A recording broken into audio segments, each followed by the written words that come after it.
Welcome, everybody, to Growing Smart, the Stronghold podcast. I am your host, Thom. Welcome to our second official, everything else has been unofficial till this point. This is our second official podcast. We've got a really cool name now, Growing Smart, and you can't have a really cool podcast with a really cool name without really cool intro music. Kick the intro.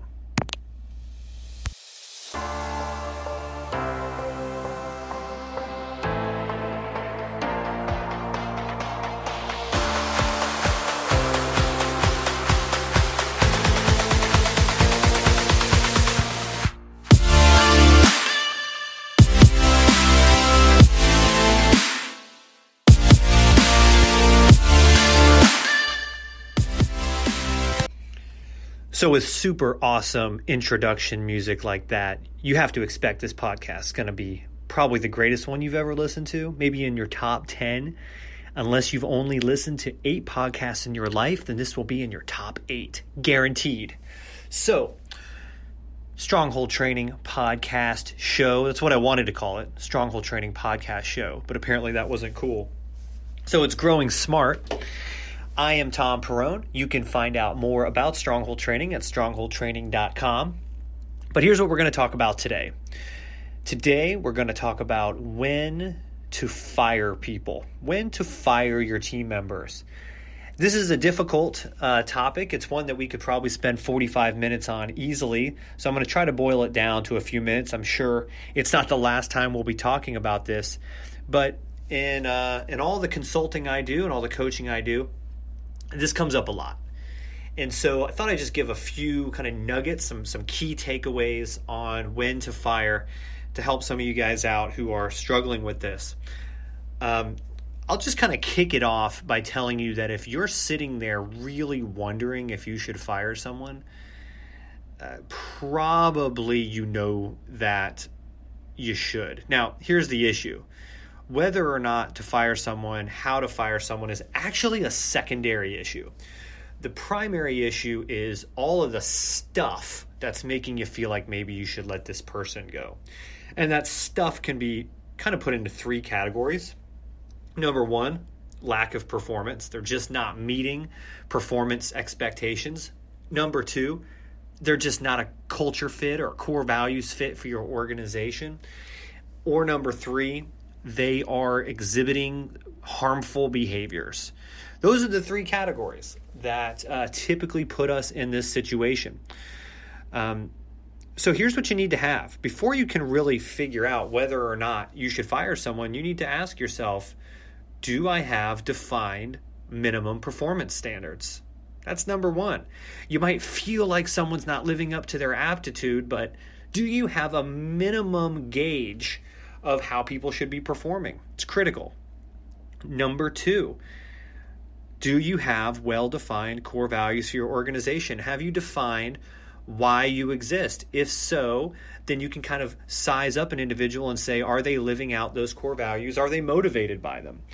And then number 3, have you identified in your employer's handbook, your employee's handbook, what those harmful behaviors might be that people should not be doing? Or has this employee who's exhibiting harmful behaviors, assuming they are, have you counseled them and let them know, hey, the speed limit is 55 and you're doing 60? That is really important. So, for example, minimum harmful behaviors could be things like showing up to work late. Some companies, no big deal. Other companies, 5 minutes late is a write-up. So you need to define these things. And if someone is regularly doing harmful behaviors and you've been counseling them regularly, but their behavior is not changing, that is a reason to terminate people. Because if you don't, then you basically are saying to everyone else, our rules don't really matter. So unfortunately, it sucks, but they've put you in that situation. Core values is a little bit of a harder one to fire someone for. No one ever perfectly lives up to core values. They are beyond human ability. They are usually things like integrity and excellence and hard work. No one has perfect integrity. No one has perfect dedication to excellence. No one, can perfectly exhibit core values. But if they are truly falling short, or they are oftentimes going against them, then that would be a reason to consider letting a person go. Though I would say if that's their only issue and they don't have harmful behaviors or minimum performance expectation issues, then we got to be very careful with that. But we got to look at that closely. That may be another podcast. And then the first one, which is the one I typically see, is they're not meeting minimum performance expectations. So you just have to define what that is. Employees have to have goals. They have to have metrics. And if you have someone that's not meeting minimum performance expectations and you've coached them and they're not improving, then the first thing you need to do is put them on a performance improvement plan. A performance improvement plan should not be used to document their deficiencies so that you can easily fire them. That's why people think they're getting fired when they get put on performance improvement plans. Instead, PIPs, as they're called, should actually be, ready, plans to improve performance. Yep, that's right. An amazing concept. So when do you use that? The minute someone falls below minimum performance expectations, they should go on said PIP. Now, PIPs usually have timelines like 30, 45 days to show improvement. If they don't show improvement in 30 to 45 days, but they are on track to improve and you really believe they are, you can extend the PIP. Otherwise, you are in a situation where you have an employee who's not meeting minimum performance expectation, who has received additional help. Performance improvement plans should involve additional help, additional coaching, additional training, and they're not improving. Why do we think they're suddenly going to turn the corner? This is an unfortunate situation. I don't mean to sound callous or cold about it, but the fact of the matter is that the employment contract is a two-way street. And if you've given them that help and they cannot get on board, and you've given them additional help and you've documented it and everything is in order, then the fact of the matter is that you really are in a situation where to keep them on is a poor investment in them and the company. Now let me talk to you as a coach and not as an HR consultant. So as a coach, I believe that almost anybody can turn around. I am consistently amazed at what people can do. People that I've almost given up on have just blown me away at what they can do. But you got to ask yourself, what's it worth? Is sitting around for a year or two for someone to kind of come around really the right move for your business? Is that a good business decision? It may be personally really good, but it's not always a good business decision. I am a person who likes to put people before profit, but if there's no profits ever, you can't hire people. So we understand that's the business conundrum, or else we'd let everyone hang out if it was free. So to help us with these very difficult human decisions concerning people, you need to have standards. And I've given you the 3 buckets to put your standards in. That's minimum performance expectations, core values, and harmful behaviors. And if you're using those and those are well defined, and you're using performance improvement plans when people aren't meeting those things, then it really becomes pretty automatic as to what to do, and it's not as difficult of a decision. Of course, there's always exceptions to the rule, and I'm happy to hear your stories and answer those live right here. But the fact of the matter is that just having those standards is going to make middle management feel a lot better. Chances are, if you're sitting here thinking of someone that you should let go, they've probably been under minimum performance expectations, not meeting core values, or exhibiting harmful behaviors well past their prime. Like, we're probably a year down the road. You may have never put them on a performance improvement plan. Chances are when you do, it's not going to turn things around, but you should still do it. It's the right thing to do. But the fact of the matter is that if people aren't a fit, they're not a fit. A lot of people who are really ambitious, when they realize they're not a fit, they leave themselves. A lot of times people don't. They sit around and they are scared and they're upset. They're not motivated. They're not enjoying their job. They're anxious they're going to get fired because they're not performing, and they're wondering why nothing's happened yet. Meanwhile, in the boardroom, executives are gossiping about them, saying they're never going to come around and ready to pull the plug on them. But the two never come together with a plan. So what you need to do is have clear-cut expectations. Team members need to know where they stand, and they need to have a plan when they're falling down to pick them back up. And if we can't pick them back up and we've given it a good, solid try, and it's up to your organization to determine how long that is, Standard performance improvement plans are 30 to 45 days, but I've seen them as much as 90 or beyond. And that is absolutely up to you how long you want to give them that extra help. It's not extra time for them to turn around. It should involve giving them extra help as well. It should be a greater drain on resources to turn them around. That's why it's a performance improvement plan. But if you've really done that, they'll see the writing on the wall, they'll understand, and they should be able to go find something better. If you feel really bad about that, listen, I'm a huge fan of giving nice severances to employees that we hired thinking they were going to work out. We trained thinking they were going to work out, and it didn't work out.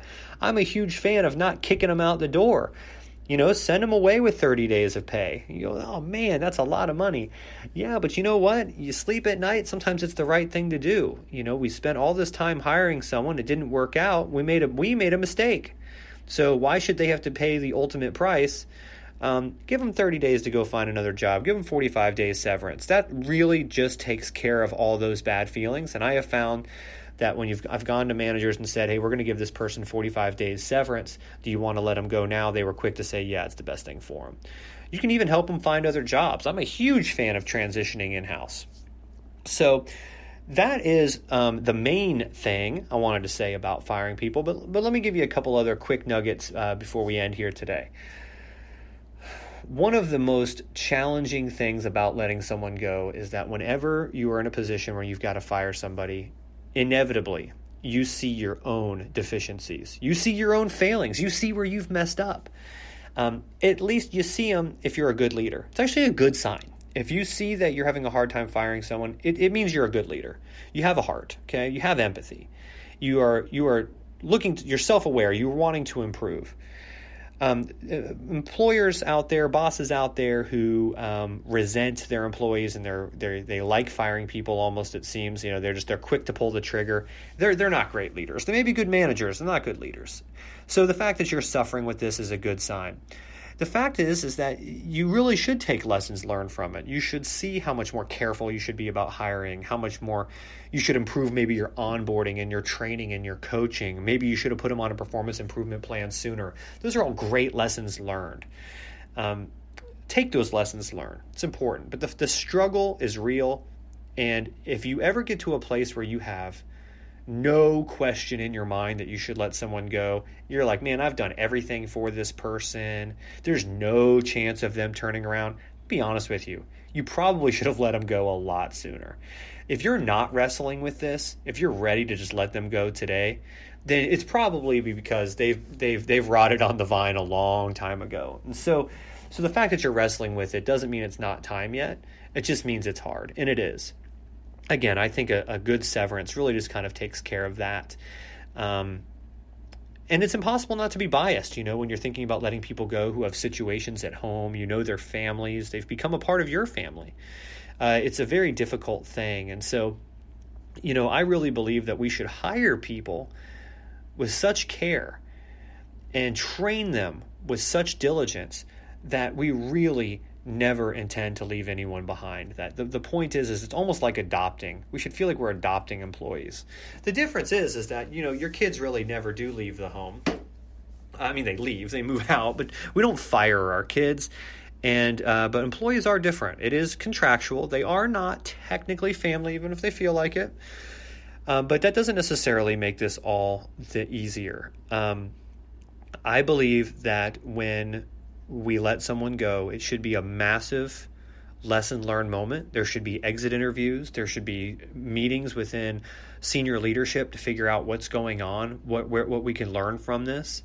I think that we should utilize performance improvement plans and coaching as much as is possible to really do everything we can to keep someone, and again, get all the lessons learned from that. That said, you can't necessarily motivate everyone. You can't necessarily train or cause everyone to be successful in the role. There are going to be people, and you know what? There's going to be people that are going to leave even if you're doing everything right. They just might want to leave. It is unfortunate. It's one of the hardest parts of management, but hopefully these guidelines I've given you some clarity as to how to move forward, maybe some peace even with the decisions you're making. But I'm just here to tell you that that doesn't make the human element any easier. And just remember, it's kind of like they say after a tragedy happens in a family, they say, go home and hug your kids. Well, go out there and coach and train your teams. Don't take them for granted. Don't take for granted that they're performing today. Appreciate them, motivate them, reward them. Get out there and do those things, because you know what? One day they may not be as coachable. One day they may they may be in a slump. They may have to go on a performance improvement plan. So get out there and appreciate your performers, appreciate all your team, and keep coaching, keep training, keep making it better. And until then, this has been Thom Perone at the Stronghold Training Podcast. We are so excited to be doing this. Hopefully you're enjoying it. I haven't used enough cool sound effects, but I got a cool sound effect as we close. So until next time, I'll see you at strongholdtraining.com.